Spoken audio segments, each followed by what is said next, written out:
Good morning, students.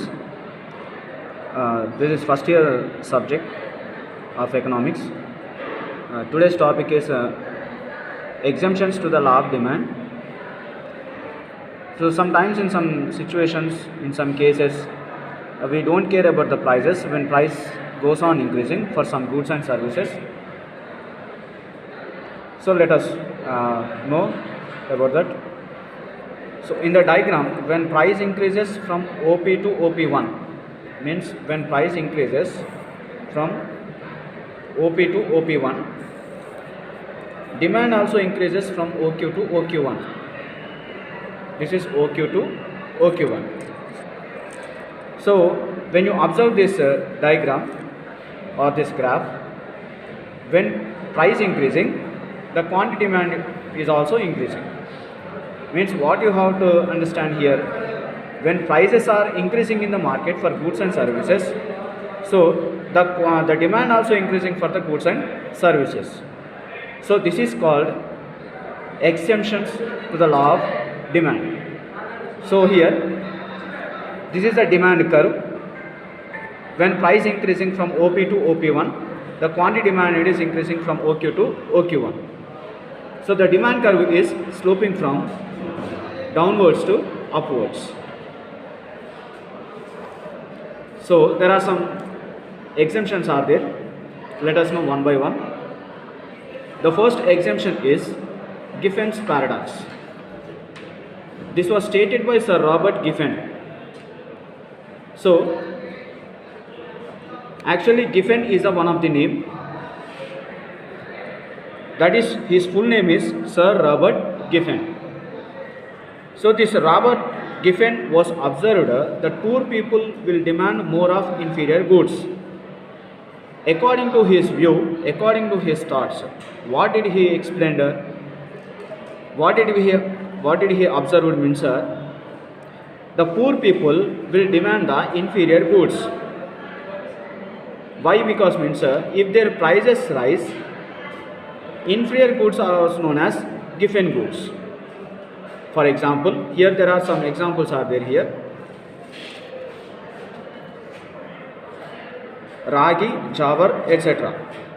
So this ragi and jawar are the very important necessary goods for the poor people.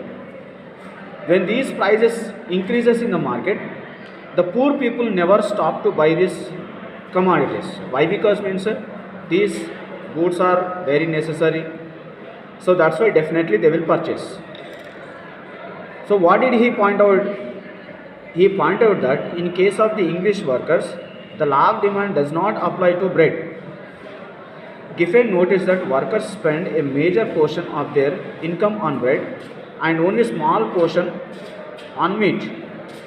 So what this example is explaining means, in England, Sir Robert Giffen, he was observed the prices are increasing for the bread.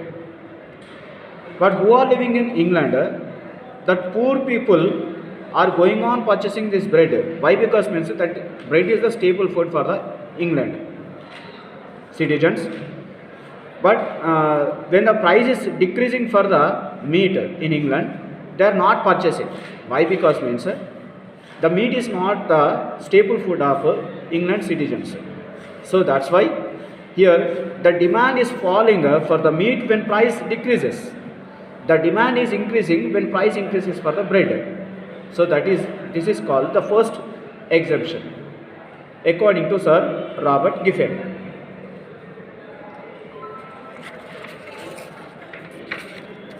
So next, second exemption is Veblen effect or Veblen goods. Veblen goods is also called as prestigious goods. This exemption is explaining. This exemption was stated by Veblen. Veblen is nothing but this is also one of the person name. According to his idea, according to his thoughts, what did he explain about prestigious goods? Prestigious goods are also known as costly goods like diamonds and precious stones are called prestigious goods or Veblen goods. Generally, rich people purchase those goods for the sake of prestige. So in the society, you know very well, rich people, middle class people, poor people live in the society. So when price increases for the diamonds, precious stones, at that time also the rich people will purchase these prestigious goods. Why? Because means rich people may buy more such goods when their price rises. When prices are going on increasing for these precious goods, so the rich people never stop to purchase. So in this situation, the demand curve will slope from downwards to upwards. This is the second exemption. And the third exemption, speculation. When the price of a commodity rises, the group of speculators expect that it will rise still further. Means here, who are the speculators? Speculators belongs to businessmen, organizers, traders, etc. These all people comes under the speculators.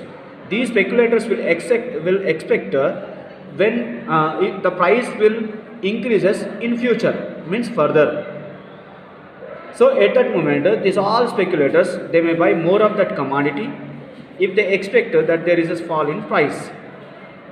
The demand may not expand. What is the example of this speculation? Shares in the stock market. Means the businessmen, organizers, traders, entrepreneurs, these all speculators will purchase the shares in present. Why? Because means the price will increases in the future. Their thoughts, their ideas, means they will think about the future development. So that's why the speculators always will expect for the future development. So they will purchase the shares, debentures, etc. This is the third exemption. Next, what is the fourth exemption? Illusion. The meaning of illusion is deceive. Nothing but making a fool by businessmen, by companies, by industries, or by the entrepreneurs. So, how they will deceive for the consumers? Listen, consumers develop a false idea that a high priced good will have a better quality instead of low priced good. Sometimes the consumers will think about the better quality of goods and services. Why? Because means if the price is high also, the consumers will purchase the better quality of goods and services. Why? Because means the lowest price goods and services will not give the high utility, more utility. If price is having high prices for the goods and services, it will give more utility, high utility.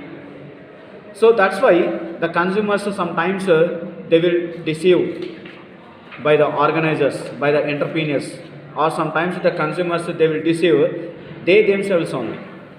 So that's why in that cases, in that situation, the demand curve will slope from downwards to upwards.